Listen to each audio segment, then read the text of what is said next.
안녕하세요. 김호준입니다. 지난 주말 김관진 전 국방장관에 이어 임관빈 전 국방부 정책실장도 석방됐습니다.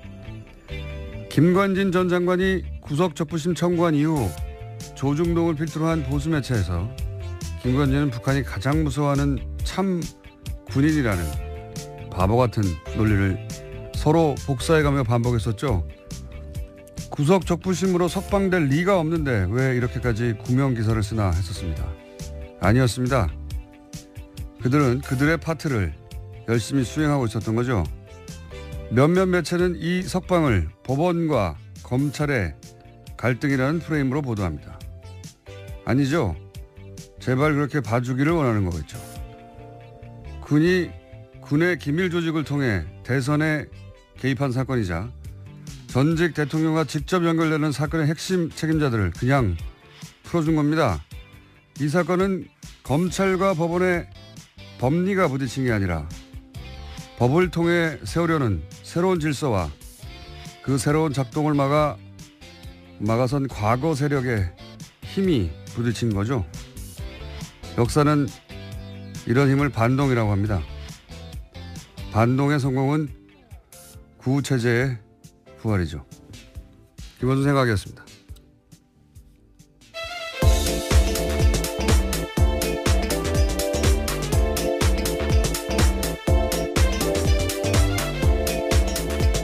시사인의 김은지입니다. 네. 아주 주말 사이에 재미있는 뉴스가 많이 나왔습니다. 네, 뉴스가 정말 많았습니다.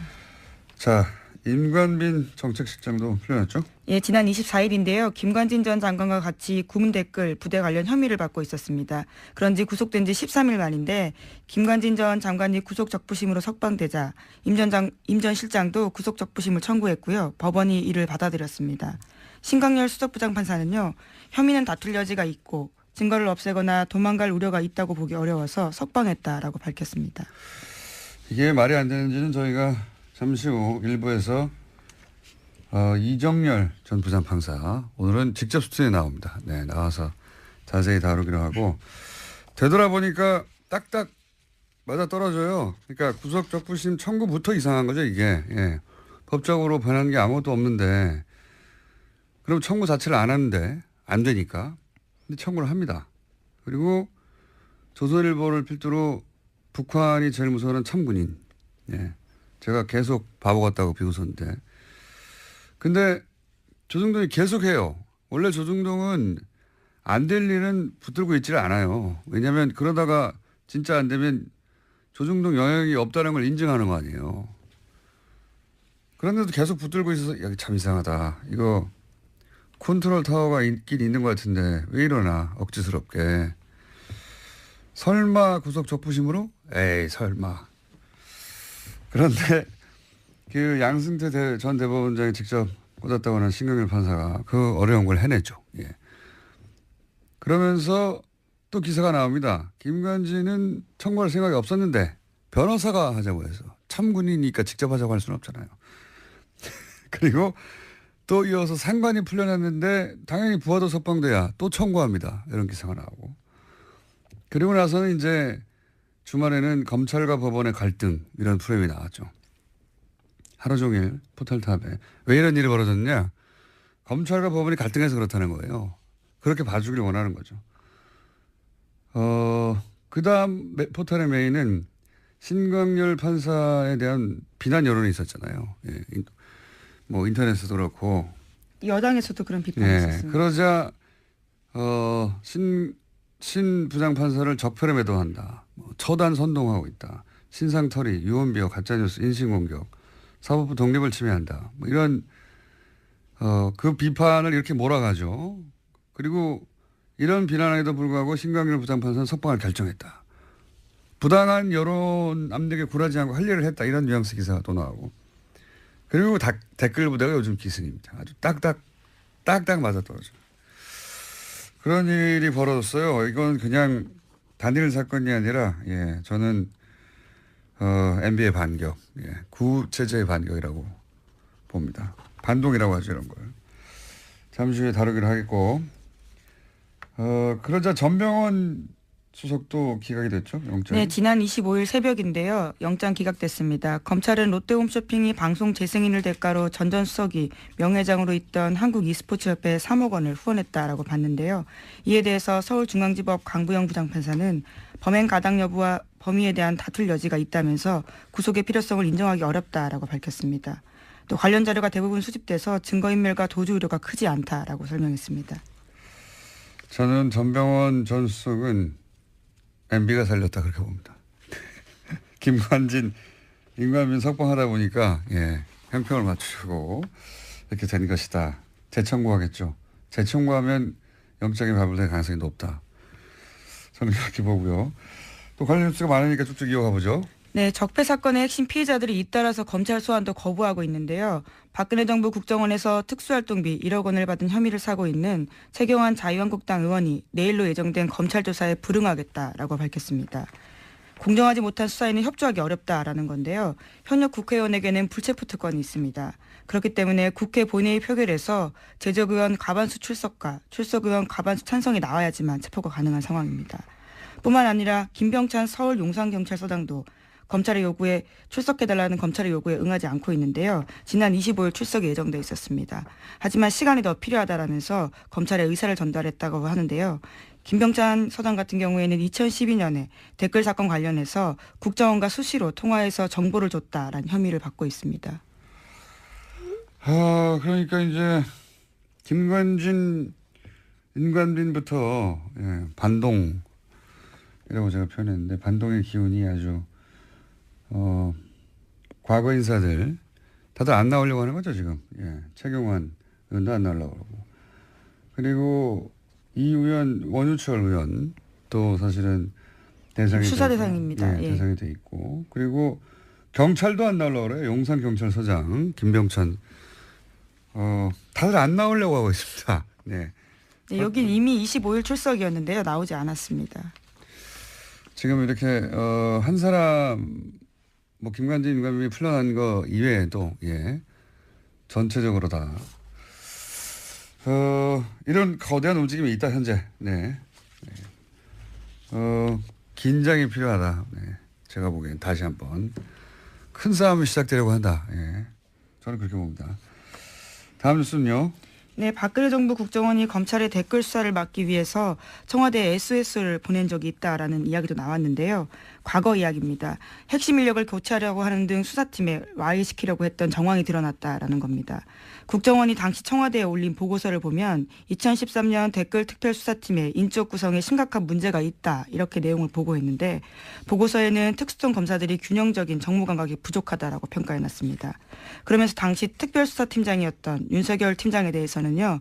통제가 안 되는 인사다라고 평가를 했고 또 특정 검사에 대해서는 할아버지가 전라도 출신이라서 원적이 문제가 있다. 또 특정 다른 검사는 대학 시절에 학생운동을 했다라면서 소위 건전 성향 법조인으로 수사팀을 바꿔야 한다라는 이야기를 제안했다라고 합니다. 윤석열 팀장은 통제가 안 된다. 네. 통제가 안 되죠. 네.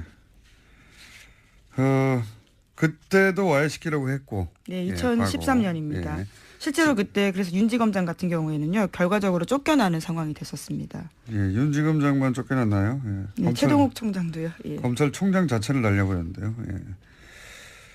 자, 그리고 지금도 사실은 그런 일이 벌어지고 있는 셈입니다. 본격적으로. 전체 흐름이 그렇다는 거. 자, 다음 수는요. 네, 국정원 업무에 불법 관여한 의혹을 받고 있는 우병우 전 수석에 대해서 검찰이 지난 24일 또다시 압수수색을 벌였습니다. 이번에는 재판을 받고 돌아가는 우 전 수석에게 영장을 제시하고 기습적으로 휴대전화 차량을 압수수색한 건데요. 이제까지 우 전 수석 같은 경우에는 제대로 압수수색하지 않았다라는 비판이 많았는데 이번에는 기습적으로 압수수색을 해서 현재 사용하고 있는 휴대전화까지 확보했다고 합니다. 현재 사용하는 휴대전화. 이렇게 하지 않으면 뭐 다 날려버리니까요.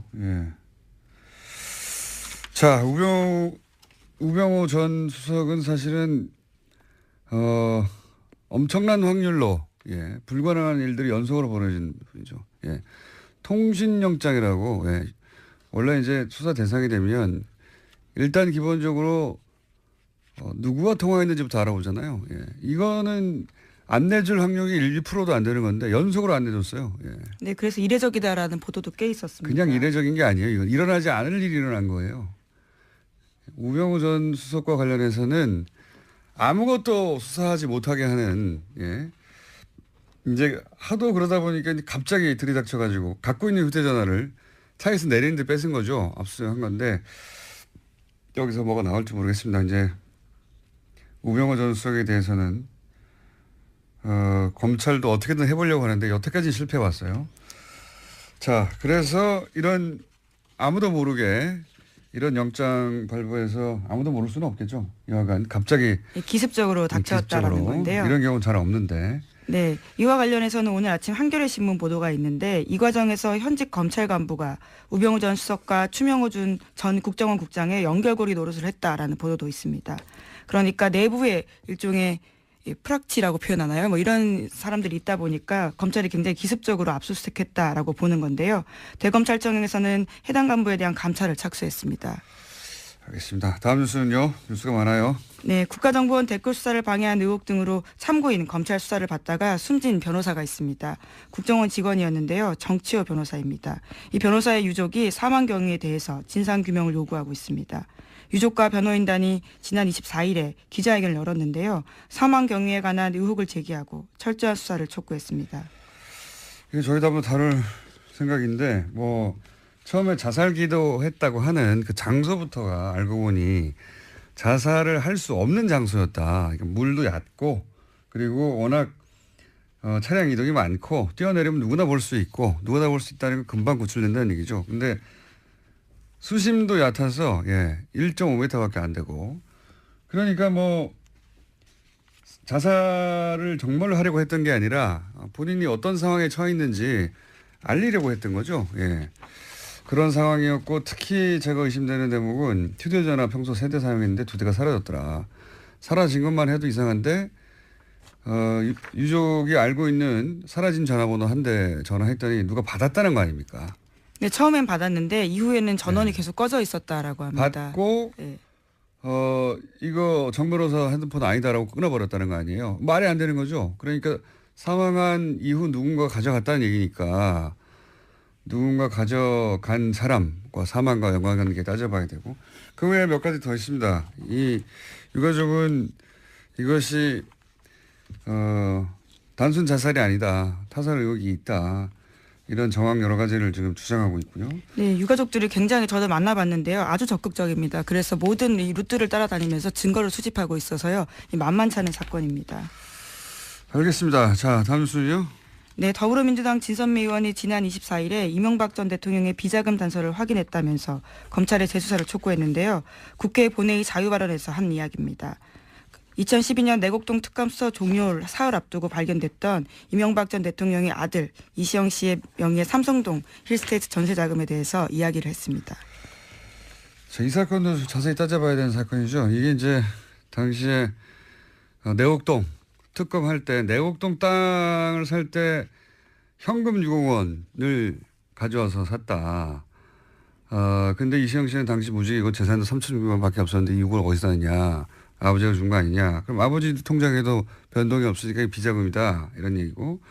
그리고 그때 그뿐만 아니라 삼성동에 거주하고 있던 힐스테이트 전세자금도 6억 4천 원이었는데 이것도 역시 본인이 낸 게 아니다.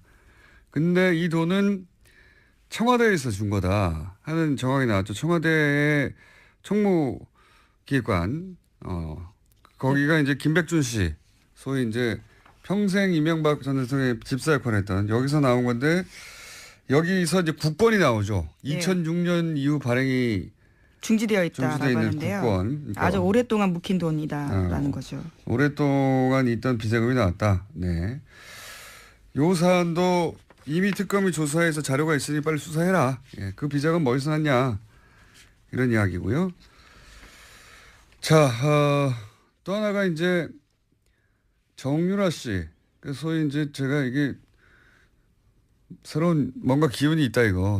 정말 진짜 전쟁이 새로 시작된 거 아니냐 이런 얘기를 했는데 정유라 씨 집에 40대 이모 씨가 침입을 했어요. 네, 강도가 침입했는데요. 지난 25일에 발생한 일입니다. 현장에서 붙잡힌 강도 같은 경우에는요. 처음에 정유라 씨와 금전거래가 있다라고 했다가 말을 바꿨습니다. 카드빚 2,400만 원 때문에 범행을 저질렀다라고 하는데요. 경찰은 강도 행각의 무게를 두고 이 씨에 대해서 강도 상해 혐의로 구속영장을 신청했습니다. 저는 이 사건을 굉장히 이상하다 봅니다. 단순 강도라고 보기엔. 더군다나 계속 얘기하지만 기운이 이상하잖아요, 요즘. 예. 그래서 요 사안 취재 중인 이게 좀 이상하군요. 주진우 기자 저희가 미디어로 잠깐 연결해 보겠습니다. 주진우 기자. 안녕하십니까. 네. 방금 전까지 전화기가 꺼져 있어가지고 저희 제작진이 난리가 났었어요. 네, 인지 일어났습니다. 자, 이모 씨가 조사 초기에는 경찰에 정유라 씨하고 돈 문제가 있다고 했다가 나중에는 그게 아니고 카드빚 2,400 갚기 위해서 강도했다 이렇게 번복했는데 이게 단순 강도로 보기에는 이상한 점부터 일단 짚어보면 어떤 게 있습니까? 범행이 발생하자마자 이상하지 않습니까? 그런데 예. 경찰과 그리고 언론에서 일제히 우발적인 범행이라고 발표를 했고요. 그 다음에 정유라 씨하고 같이 지내던 이 씨가 크게 다쳤어요. 예. 근데 경미한 부상이라고 계속 보도가 나오는 게 좀 이상했습니다. 그리고 예. 장소와 시간이 강도 범행을 하기에는 최악입니다. 정유라 씨가 살고 있는 그 압구정 동 미띠 빌딩의 1층에는 인기 있는 베트남 음식점이 있는데요. 주말 오후 3시는 피크타임이에요. 그래서 1층에 손님이 많고요. 줄을 서거나 그리고 발레 파킹하는 아저씨들이 여럿 있습니다.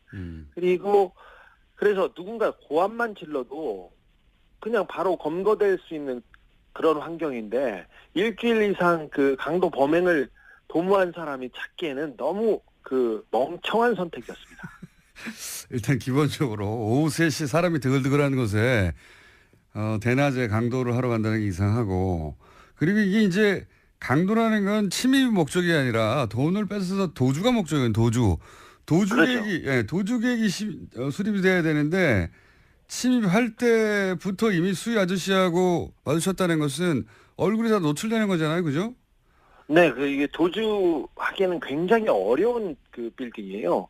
정유라 씨 집은 지하 1층하고 1층에서 출입구에 그 카드를 이렇게 대고 올라가야 되는데요. 지하 1층에서 1층에 저기 경비 아저씨가 있어요. 아까 말했듯이 1층에는 발레 아저씨들이 덩치 큰 아저씨들이 많습니다, 거기에. 근데 그래서 지하 1층에 가서 택배 왔어요. 그러고 경비원을 일단 협박해가지고요. 인터폰을 하게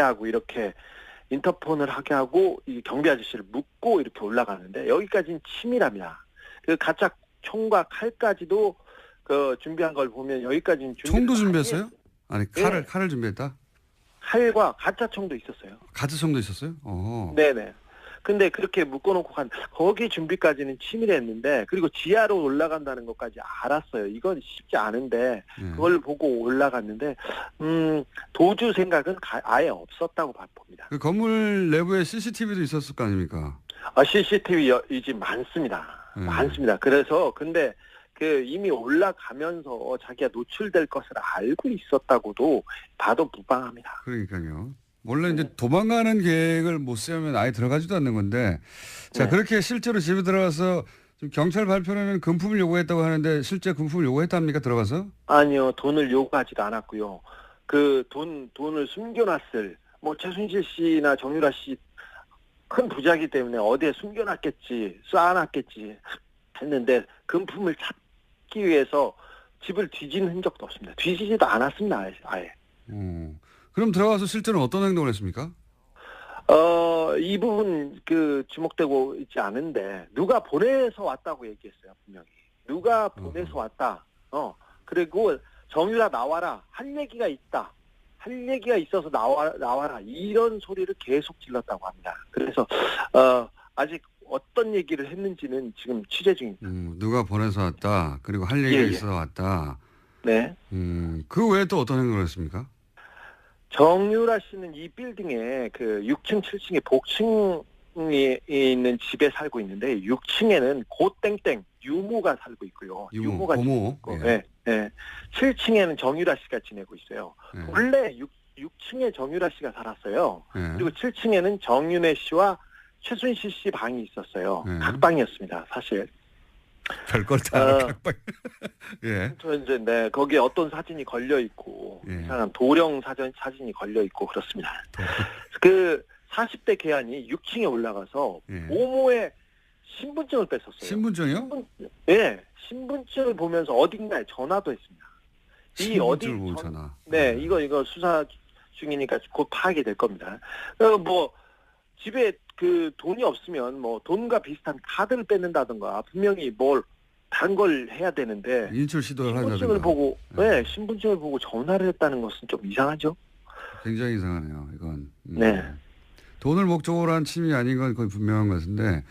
그리고 네. 아까 이제 마필 관리사 같이 네. 거주하고 있던 마필 관리사 이모 씨가 이제 다투다가 예. 칼에 찔렸다. 그런데 뭐 네. 경미한 부상 정도 생명 지장이 없다. 이런 식의 보도가 있는데 사실 아닙니까? 그것도 사실 아닙니다. 그 6층에서 좀 소란이 있고 그러니까 7층에서 이제 이모 씨가 나왔어요. 예. 근데 마필 관리사 이 씨한테는 너하고는 감정이 없다. 그리고 찌르고 난 다음에도 너한테는 미안하게 생각한다. 이런 식으로 얘기를 했어요. 그리고는 너한테 볼 일 없으니까 저기 정유라 나와라. 정유라 나와라. 이렇게 계속 얘기하고 그리고 다른 거를 찾았습니다. 볼 일이 없다. 네. 다른 볼 일이 있다는 이야기네요. 네네. 돈도 아니었고 다른 볼 일이 네. 있다. 마필 관리사 생명에 지장이 없다는 보도는요. 이것도 좀 수상한데요. 그 칼이 굉장히 깊숙이 한 번에 쑥 들어갔습니다. 거의 전문가 소행이라고 볼 수 있을 정도의 상처라고 저는 들었어요. 그래서 병원에도 확인해 봤는데 몇 센치만 옆으로 갔으면 그 심장을 관통해서 사람 바로 죽을 수도 있었어요. 그래서 단순한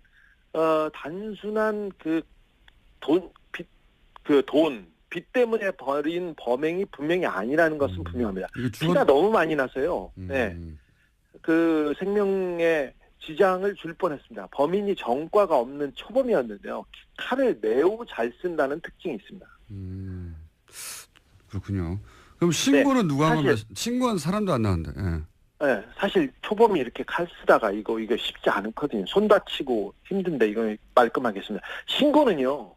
괴한이 소란을 피우고 이 씨하고 격투가 벌어졌지 않습니까? 그래서 정유라 씨가 아이하고 이렇게 방의 문을 잠그고 방 문을 붙들어 잡고 있으면서 전화를 했습니다. 정유라 씨가 누가 신고했는지 보도가 안 돼가지고. 그러면 정유라 씨 정도면 굉장히 중요한 증인인데 경찰이 건물을 감시하고 신변보호하고 있지 않았나요? 사실 경찰 한 명이 보호하고 있었습니다. 근데 이모 씨가 이 부분도 따돌리고 들어갔습니다. 심상치 않네요. 그러면 마지막 질문인데 이게 돈도 목적이 아니고 무슨 할 말이 있어 왔다. 신분증을 뺏어서 어디론가 전화했다. 종합적으로 볼 때 따로 볼 일이 있었다고 했던 그 볼 일은 뭐라고 지금 아직 취재 중이긴 하겠지만. 네, 이거 봅니까, 파악 중인데 사실 박근혜 최순실 씨 주변에서는 이런 일이 많이 있습니다. 누가 죽거나 다치거나 그리고 뭐 정유라 씨, 장시호 씨가 뭐 누구 사람을 만난다던가 남자를 만나면 조폭을 보내는 경우도 특별한 일은 아니니까요. 근데 이 사건에서는 의심해볼 정황이 너무 많습니다. 특별히 정유라는 박근혜, 최순실, 이재용에게 가장 중요한 증인입니다. 특별히 박근혜와 이재용 씨의 뇌물 사건이에요. 뇌물의 실질적인 증거 있지 않습니까, 이분이. 그래서 지난 재판에서 이들에게 불리한 증인을 해가지고 이재용 부회장한테 유죄를 받는 결정적인 증거가 되기도 했으니까요. 사실 정유라 씨가 겁을 먹거나 아니면 다른 증인이 그 겁을 먹고 입을 다물라고 메시지를 보내기에는 이보다 더 좋은 상황이 없습니다. 특별히 적폐 수사 자체를 흔들어 볼 목적으로 지금 뭐 세력이 규합되고 이상한 징후들이 많이 보이는데 이걸 목적으로 누구를 그 사람을 보냈을 가능성을 열어놓고 이 범행의 동기와 배후를 파헤쳐야 된다고 봅니다. 분명히 우발적인 범행은 아니었습니다. 알겠습니다. 오늘 여기까지 하겠습니다. 감사합니다. 네. 네, 시사인 주진우 기자였습니다. 저는 특히 이 집 보모 신분증을 뺏었다는 게 이게 이상하네요. 왜냐면은 신분증 봐서 뭐예요? 아무 상관이 없잖아요. 근데 그걸 강도라고 생각하면 이상한데 그게 아니라 거기 있는 모든 사람의 심리적 압박, 거기 같이 있던 마필 관리사 유일한 남자였거든요. 그 사람은 칼로 찌르고 그리고 보모는 신분증을 누구한테 신분을 불러준다고 주민등록번호 불러준다고 생각해봐요. 보모 입장에서 굉장히 심리적 압박이거든요. 누군가 내가 여기 근무하는 걸 알고 있다. 그런 목적이 아니었을까. 그렇지 않고서는 대낮에 들어가서 신분증을 뺏어가지고 전화하고 내가 누가 보냈다 할 얘기가 있다. 이럴 리가 없죠. 그 도주의 계획이 없잖아요. 이건 기본적으로 침해 계획만 있어요. 굉장히 이상한 사건이다. 예, 저는 그렇게 봅니다. 자, 오늘 여기까지 할까요? 네, 인사드리겠습니다. 여기까지 할 거면 그냥 중간에 보낼 걸 그랬어요. 네. 지금까지. 네, 시사인 김은지였습니다. 감사합니다. 네, 감사합니다.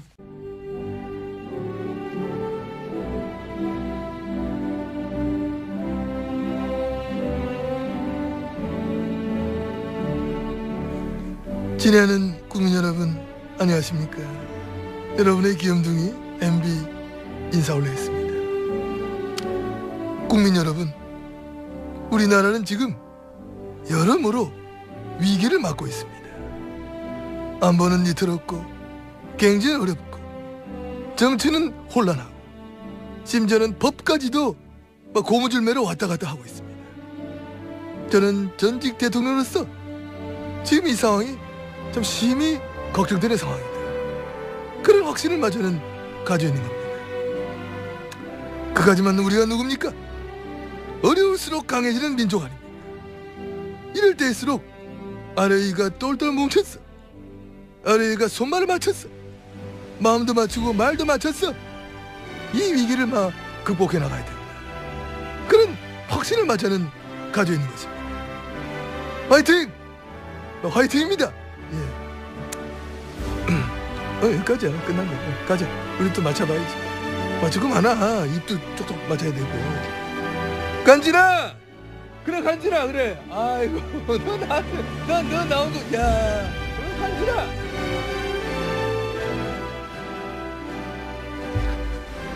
자, 오늘 건 약간 실패인 것 같죠? 김관진 전 장관, 임관빈 전 실장 모두 석방이 됐습니다. 이 사건 저희가 뉴스공장 전속 영장 해설 판사 법무법인 동안의 변호사 아니고 사무장 그리고 영장 전담 판사를 실제로 해본 경력을 가진 이정열 전 부장판사 오늘은 스튜디오에 직접 나오셨습니다. 안녕하십니까? 네, 안녕하십니까? 아니 어떻게 스튜디오에 직접 나오겠다고 하셨어요? 이게 저 처음에 공장장님도 서두에서 말씀하셨지만은 좀 이상합니다. 지금 상황이 되게 매우 이상한 예. 상황입니다. 매우 좀 엄중한 상황이 아닌가 싶어서 뭐 제가 그렇게 영향력이 있거나 그런 사람은 아니지만 그래도 좀 알고 있는 거는 좀 청취자님들께 전달을 해드려야 될 의무가 있지 않나 싶어서 청을 넣었는데 또 여기 사실 출연하고 싶어 하시는 분들 되게 많으시잖아요. 되게 많습니다. 예. 사실. 예. 근데 그렇게 받아주셔가지고 너무 감사합니다.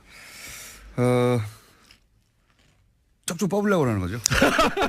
예, 준비되어 있습니다. 예. 예. 지난주에 저희가 잠깐 인터뷰를 했어요. 예. 잠깐 인터뷰 할 때 이런 방식의 석방은 정말 드문 일이고. 네. 구속 적부심으로 이제 석방이 된다 하더라도 보통은 이제 영장이 발부됐는데 그 이후에 합의가 됐다더라. 네. 혹은 새로운 유리한 이제 구속된 사람에게 유리한 증거가 나왔다더라. 네. 그럴 경우에나 되는 건데 지금 네. 아무 일도 없는데 갑자기 석방이 연속으로 돼버렸어요. 그래서 네. 이게 하나도 이상한데 연속으로 된 거 이게 진짜 법리적으로 설명을 시도할 수는 있으나 이 정도 되면 법리 이상의 것이 있다. 그러면서 이제 형사수석 부장 그 자리는 대법원장이 꼭 찍어서 발령한 자리인데 대법원장이 꼭 찍어서 발령한 그 사람이 이 석방을 어려운 석방, 불가능하다고 생각한 법조인들은 석방을 해냈기 때문에 그런 관점에서 이걸 좀 바라봐야 된다. 네네. 거기까지 하셨죠. 예, 그렇습니다. 예. 그러면 이제 금요일 날 하고 또 달라진 점은 김관진 전 장관뿐만 아니라 임관진 전 실장까지도 예, 임관빈. 네. 예, 예. 임관빈 전 실장까지도 풀려났어요. 예. 더더욱 이상한 거죠. 어마어마하게 이상한 거죠. 그렇죠. 예. 네. 이거 그 조금 전에 이제 공장장님 말씀하셨던 대로 구속적부심이 사정 변경이라고 하는데 유리한 유리하게 이제 변경이 된 그 법조계에서는 사정 변경이라고 합니까? 사정이 변경되었다는 거죠. 아무것도 아닌데 전문 용어처럼 쓰는군요. 예. 그렇죠. 사정이 변경된 거죠. 예. 예.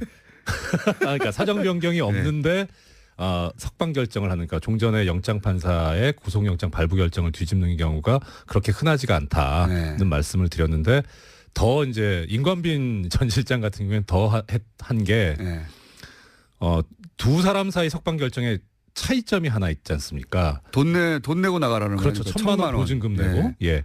그래서 이게 사실 이런 제도가 제도 취지는 참 좋아요. 그래서 원래 그 구속을 하는 게 도주 우려가 있거나 증거인멸의 우려가 있을 경우에 하지 않습니까? 그런데 증거인멸의 우려가 없다면 그러면 도주 우려가 설령 있다고 하더라도 돈을 내게 해서 나중에 이제 도망가면 그 돈이 몰수가 되니까. 돈 날릴 걱정 그렇죠. 때문에 못 도망가게 하네. 그러니까요. 근데 1,000만 원 때문에 도망 안 가나요?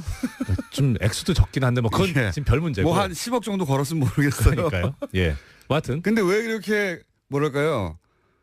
구차해 보이는 1,000만 원 때문에 도망 안 갈 리도 없는데 무슨 1,000만 원 걸고 풀어줬지?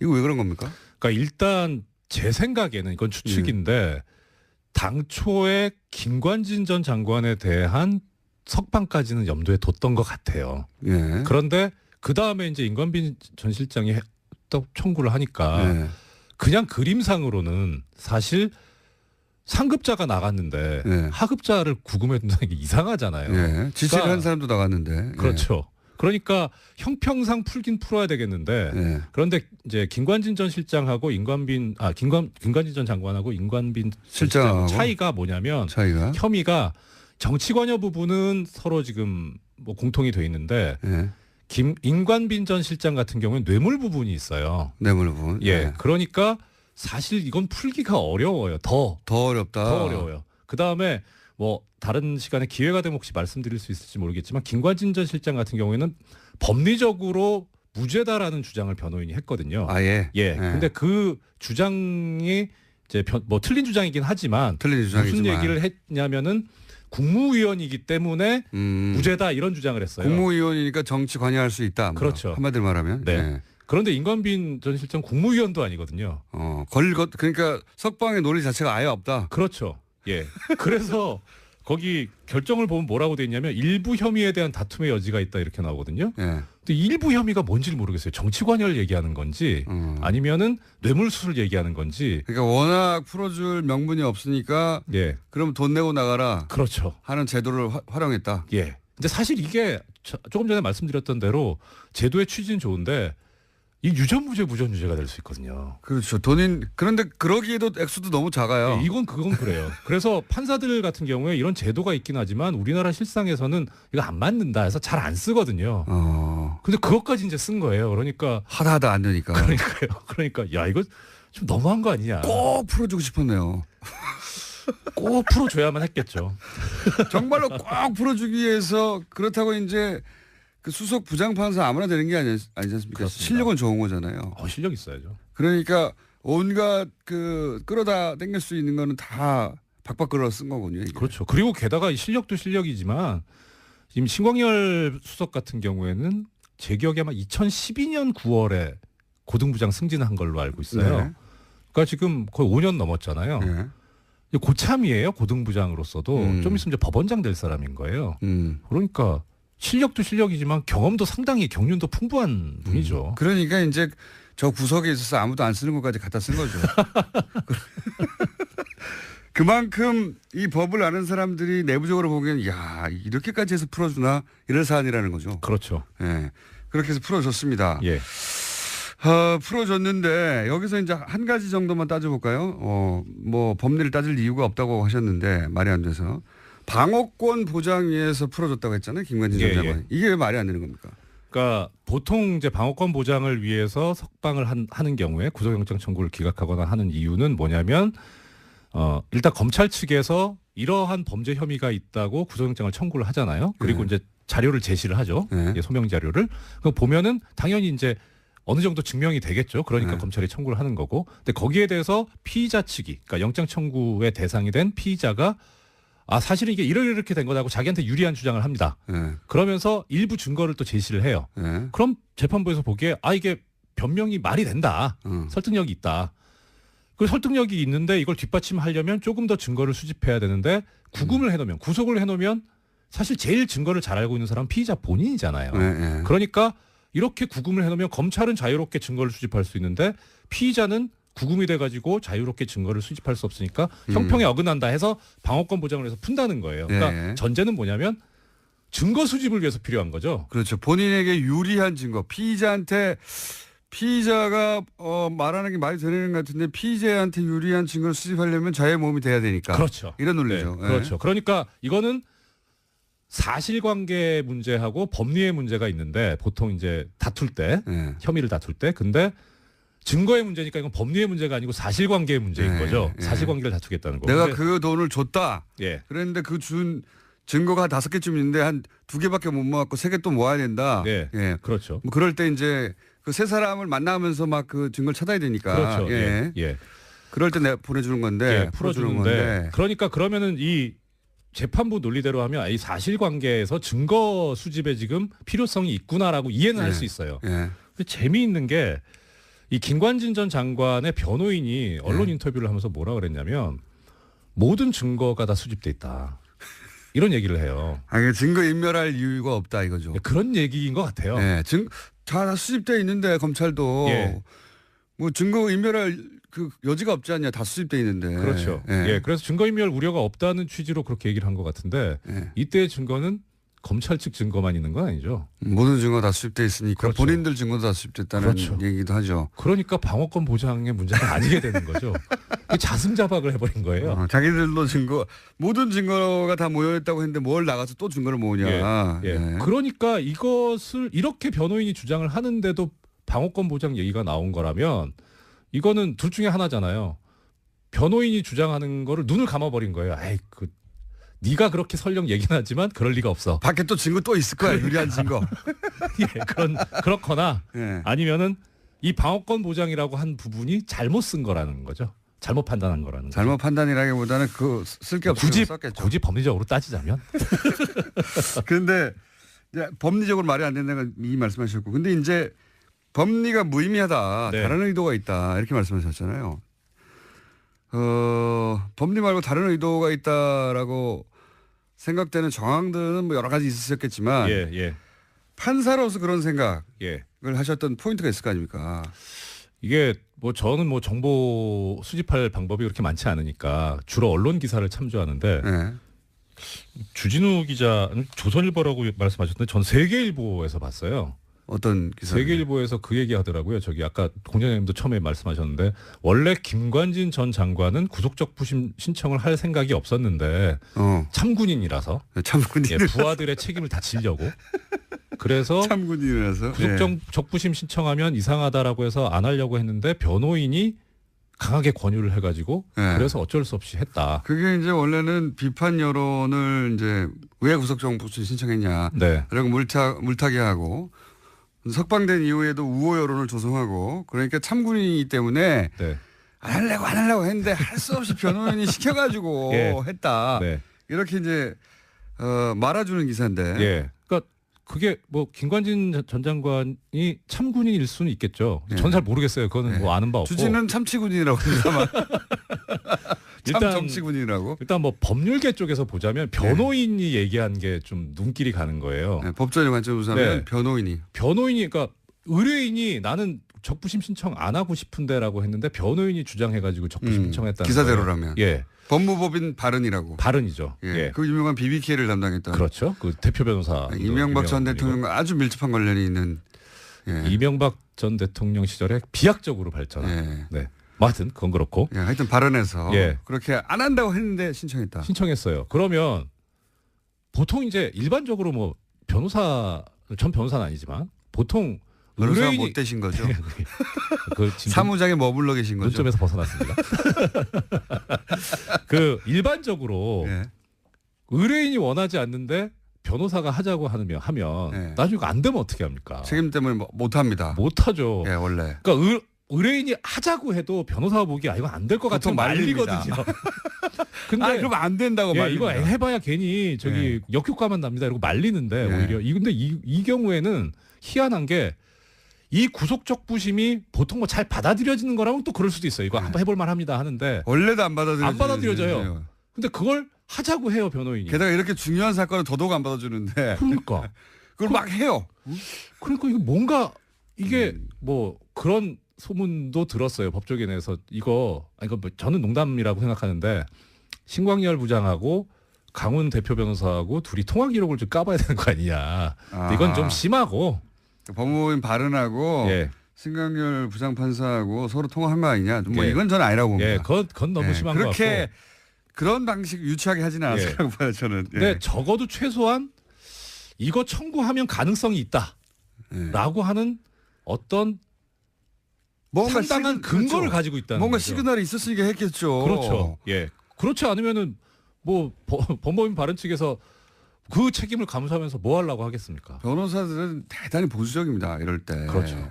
안 되는 걸 했다가 괜히 손해날 일을 아마도 피의자가 하자고 해도 안 된다고 말리는 게 정상인데 네. 안 한다고 하는 걸 끝까지 하게 했다고 하면 믿는 구석이 있어요. 그러니까요. 믿는 구석. 그러니까 이건 좀 이상하다. 뭔가 있다. 는 생각이 들어요. 그때부터 그러니까. 이상하다고 생각하셨군요. 예. 야 이거는 안 될 일인데 왜 변호사들이 먼저 나서서 했단 말인가. 그러니까요. 게다가 이어서 또 임관민 실장은 그런 기사가 나왔거든요. 중간에. 예. 아니 지시한 사람이 나갔으면 이제 그러면 부하도 나가야 되는 거 아니냐. 이걸 예. 이 기사의 톤은 너도 내가 해라. 네. 내가 싫지만 예. 신청해가지고 만약에 석방이 되면 그 석방을 근거로 부하도 풀려날 수 있지 않겠습니까? 라고 권유했다고. 그 얘기도 참군이. 나와요. 예, 그 얘기도 참군이. 기사에 나와요. 예. 그러니까 곧 임관민도 신청하겠구나. 예. 두 사람을 풀어주는 논리를 그렇게 연결했구나 하고 예. 딱 눈치를 챌 수밖에 없는. 그렇죠. 그렇죠? 그 세계일보 그 기사가 저는 너무 마음에 들더라고요. 그래서 김관진 전 장관이 참군인이라고 쓴 논조인데 이거 뭔가 지금 얘기가 있었다는 소리고. 그러니까요. 자기들끼리 다 얘기가 됐고 요거 먼저 석방하고 그다음에 부하를 석방하는 거구나. 예. 부하 석방은 너무 말이 안 되니까 돈으로. 돈 1,000만 원 내고 나는 걸로 풀어줬구나.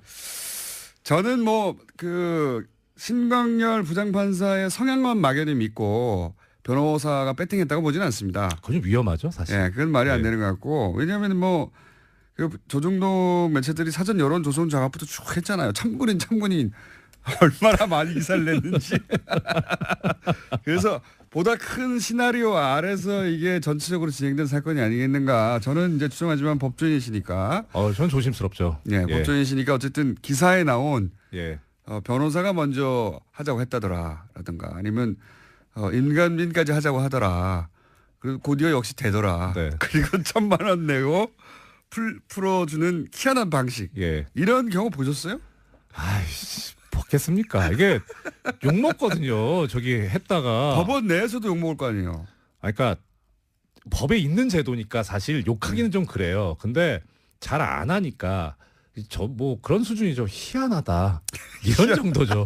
판사들은 더 보수적이기 때문에 희한하네. 이런 정도. 그러면 찍어서 신광열 부장 판사를 양승태 대법원장 시절에 찍어서 임명한 소위 말해서 이제 오른팔 정도 되는 사람이다. 이런 찍어서 임명했다는 확실한 겁니까?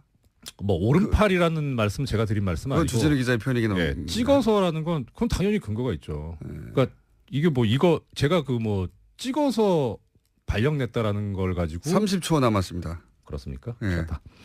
그 최초 보도한 그 비난하는 얘기를 최초 보도한 문화일보 기사에도 그렇게 나와 있어요. 2006년 2월 2일자 기사인데 거기 보면 서울중앙지방법원 형사수석 부장판사로 신광열 부장이 간다라고 이렇게 그렇게 나와 있어요. 근데 인사 발령문이 그렇게 돼 있어요. 아예. 발령문이 딱 그 사람 이름을 예. 찍어서 예. 두리번씩 나오는 게 아니라 그러니까 신광열 부장만 온 게 아니라 다른 수석 부장들 다 그래요. 찍어서 부장판사는 네. 법무법인 동안 사무장 이정열 전 부장판사였습니다. 네, 고맙습니다. 경우에는 2012년에 댓글 사건 관련해서 국정원과 수시로 통화해서 정보를 줬다라는 혐의를 받고 있습니다. 그러니까 이제 김관진, 인관빈부터 반동이라고 제가 표현했는데 반동의 기운이 아주 과거 인사들 다들 안 나오려고 하는 거죠 지금.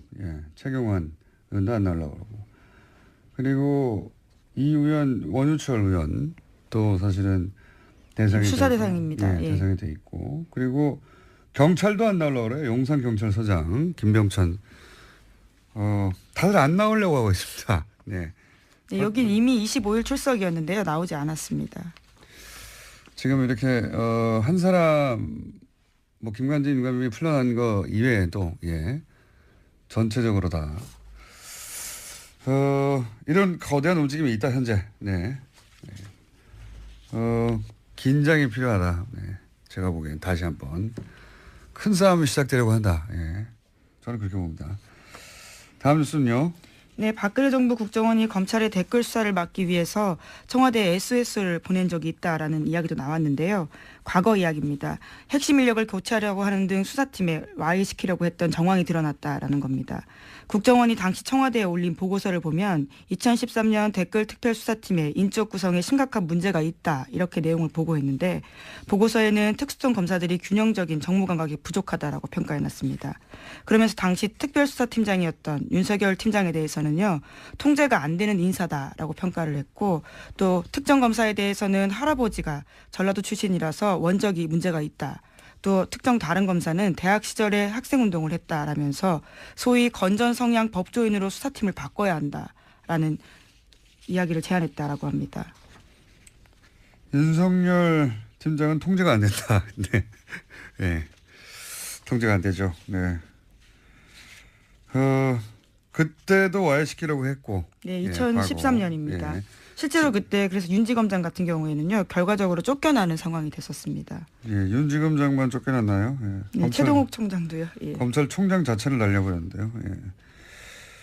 자, 그리고 지금도 사실은 그런 일이 벌어지고 있는 셈입니다. 본격적으로 전체 흐름이 그렇다는 거. 자, 다음 수는요. 네, 국정원 업무에 불법 관여한 의혹을 받고 있는 우병우 전 수석에 대해서 검찰이 지난 24일 또다시 압수수색을 벌였습니다. 이번에는 재판을 받고 돌아가는 우 전 수석에게 영장을 제시하고 기습적으로 휴대전화 차량을 압수수색한 건데요. 이제까지 우 전 수석 같은 경우에는 제대로 압수수색하지 않았다라는 비판이 많았는데 이번에는 기습적으로 압수수색을 해서 현재 사용하고 있는 휴대전화까지 확보했다고 합니다. 현재 사용하는 휴대전화. 이렇게 하지 않으면 뭐 다 날려버리니까요. 자, 우병우 적극적입니다. 그래서 모든 이 루트를 따라다니면서 증거를 수집하고 있어서요. 만만치 않은 사건입니다. 알겠습니다. 자, 다음 뉴스는요. 네, 더불어민주당 진선미 의원이 지난 24일에 이명박 전 대통령의 비자금 단서를 확인했다면서 검찰의 재수사를 촉구했는데요. 국회 본회의 자유 발언에서 한 이야기입니다. 2012년 내곡동 특감 수사 종료 사흘 앞두고 발견됐던 이명박 전 대통령의 아들 이시영 씨의 명의의 삼성동 힐스테이트 전세 자금에 대해서 이야기를 했습니다. 자, 이 사건도 자세히 따져봐야 되는 사건이죠. 이게 이제 당시에 내곡동 특검할 때 내곡동 땅을 살 때 현금 6억 원을 가져와서 샀다. 근데 이시영 씨는 당시 무직이고 재산도 3,600만 밖에 없었는데 이걸 어디서 샀냐. 아버지가 준 거 아니냐. 그럼 아버지 통장에도 변동이 없으니까 비자금이다. 이런 얘기고. 그리고 그때 그뿐만 아니라 삼성동에 거주하고 있던 힐스테이트 전세자금도 6억 4천 원이었는데 이것도 역시 본인이 낸 게 아니다. 근데 이 돈은 청와대에서 준 거다 하는 정황이 나왔죠. 청와대의 총무기획관 거기가 이제 김백준 씨 소위 이제 평생 이명박 전 대통령의 집사 역할을 했던 여기서 나온 건데 여기서 이제 국번이 나오죠. 2006년 이후 발행이 중지되어 있다라고 중지되어 있는 하는데요. 국권. 그러니까 아주 오랫동안 묵힌 돈이다라는 거죠. 오랫동안 있던 비자금이 나왔다. 네. 요 사안도 이미 특검이 조사해서 자료가 있으니 빨리 수사해라. 예, 그 비자금 어디서 났냐. 이런 이야기고요. 자, 또 하나가 이제 정유라 씨. 그래서 소위 이제 제가 이게 새로운 뭔가 기운이 있다 이거. 정말 진짜 전쟁이 새로 시작된 거 아니냐 이런 얘기를 했는데 정유라 씨 집에 40대 이모 씨가 침입을 했어요. 네, 강도가 침입했는데요. 지난 25일에 발생한 일입니다. 현장에서 붙잡힌 강도 같은 경우에는요. 처음에 정유라 씨와 금전거래가 있다라고 했다가 말을 바꿨습니다. 카드빚 2,400만 원 때문에 범행을 저질렀다라고 하는데요. 경찰은 강도 행각의 무게를 두고 이 씨에 대해서 강도 상해 혐의로 구속영장을 신청했습니다. 저는 이 사건을 굉장히 이상하다 봅니다. 단순 강도라고 보기엔. 더군다나 계속 얘기하지만 기운이 이상하잖아요 요즘. 예. 그래서 요 사안 취재 중인 이게 좀 이상하군요. 주진우 기자 저희가 미디어 잠깐 연결해 보겠습니다. 주진우 기자. 안녕하십니까? 네. 방금 전까지 전화기가 꺼져 있어가지고 저희 제작진이 난리가 났었어요. 네. 네, 인지 일어났습니다. 자, 이모 씨가 조사 초기에는 경찰에 정유라 씨하고 돈 문제가 있다고 했다가 나중에는 그게 아니고 카드빚 2,400 갚기 위해서 강도했다 이렇게 번복했는데 이게 단순 강도로 보기에는 이상한 점부터 일단 짚어보면 어떤 게 있습니까? 범행이 발생하자마자 이상하지 않습니까? 그런데 네. 경찰과 그리고 우병우 전 수석은 사실은 엄청난 확률로 불가능한 일들이 연속으로 벌어진 분이죠. 예. 통신영장이라고 원래 이제 수사 대상이 되면 일단 기본적으로 누구와 통화했는지부터 알아보잖아요. 예. 이거는 안 내줄 확률이 1%도 안 되는 건데 연속으로 안 내줬어요. 예. 네, 그래서 이례적이다라는 보도도 꽤 있었습니다. 그냥 이례적인 게 아니에요. 이건 일어나지 않을 일이 일어난 거예요. 우병우 전 수석과 관련해서는 아무것도 수사하지 못하게 하는 이제 하도 그러다 보니까 갑자기 들이닥쳐가지고 갖고 있는 휴대전화를 차에서 내리는데 뺏은 거죠. 압수수색한 건데 여기서 뭐가 나올지 모르겠습니다. 이제 우병우 전 수석에 대해서는 검찰도 어떻게든 해보려고 하는데 여태까지 실패해 왔어요. 자, 그래서 이런 아무도 모르게 이런 영장 발부해서 아무도 모를 수는 없겠죠. 여하간 갑자기 기습적으로 닥쳤다라는 건데요. 이런 경우는 잘 없는데. 네, 이와 관련해서는 오늘 아침 한겨레 신문 보도가 있는데 이 과정에서 현직 검찰 간부가 우병우 전 수석과 추명호 전 국정원 국장의 연결고리 노릇을 했다라는 보도도 있습니다. 그러니까 내부에 일종의 프락치라고 표현하나요? 뭐 이런 사람들이 있다 보니까 검찰이 굉장히 기습적으로 압수수색했다라고 보는 건데요. 대검찰청에서는 해당 간부에 대한 감찰을 착수했습니다. 알겠습니다. 다음 뉴스는요. 뉴스가 많아요. 네, 국가정보원 댓글 수사를 방해한 의혹 등으로 참고인 검찰 수사를 받다가 숨진 변호사가 있습니다. 국정원 직원이었는데요. 정치호 변호사입니다. 이 변호사의 유족이 사망 경위에 대해서 진상규명을 요구하고 있습니다. 유족과 변호인단이 지난 24일에 기자회견을 열었는데요. 사망 경위에 관한 의혹을 제기하고 철저한 수사를 촉구했습니다.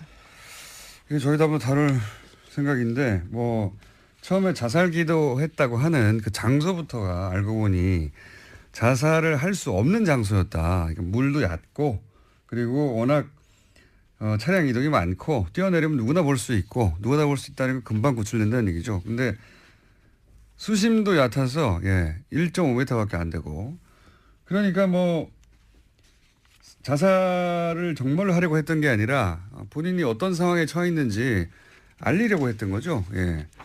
그런 상황이었고 특히 제가 의심되는 대목은 휴대전화 평소 3대 사용했는데 2대가 사라졌더라. 사라진 것만 해도 이상한데 유족이 알고 있는 사라진 전화번호 1대 전화했더니 누가 받았다는 거 아닙니까? 네, 처음엔 받았는데 이후에는 전원이 계속 꺼져 있었다라고 합니다. 받고 네. 이거 정 변호사 핸드폰 아니다라고 끊어버렸다는 거 아니에요. 말이 안 되는 거죠. 그러니까 사망한 이후 누군가 가져갔다는 얘기니까 누군가 가져간 사람과 사망과 연관관계 따져봐야 되고 그 외에 몇 가지 더 있습니다. 이 유가족은 이것이 단순 자살이 아니다. 타살 의혹이 있다. 이런 정황 여러 가지를 지금 주장하고 있고요. 네, 유가족들이 굉장히 저도 만나봤는데요. 아주 안녕하세요. 김어준입니다. 지난 주말 김관진 전 국방장관에 이어 임관빈 전 국방부 정책실장도 석방됐습니다. 김관진 전 장관이 구속적부심 청구한 이후 조중동을 필두로 한 보수 매체에서 김관진은 북한이 가장 무서워하는 참 군인이라는 바보 같은 논리를 서로 복사해가며 반복했었죠. 구속적부심으로 석방될 리가 없는데 왜 이렇게까지 구명 기사를 쓰나 했었습니다. 아니었습니다. 그들은 그들의 파트를 열심히 수행하고 있었던 거죠. 몇몇 매체는 이 석방을 법원과 검찰의 갈등이라는 프레임으로 보도합니다. 아니죠. 제발 그렇게 봐주기를 원하는 거겠죠. 군이 군의 기밀 조직을 통해 대선에 개입한 사건이자 전직 대통령과 직접 연결되는 사건의 핵심 책임자들을 그냥 풀어준 겁니다. 이 사건은 검찰과 법원의 법리가 부딪힌 게 아니라 법을 통해 세우려는 새로운 질서와 그 새로운 작동을 막아선 과거 세력의 힘이 부딪힌 거죠. 역사는 이런 힘을 반동이라고 합니다. 반동의 성공은 구체제의 부활이죠. 김어준 생각이었습니다.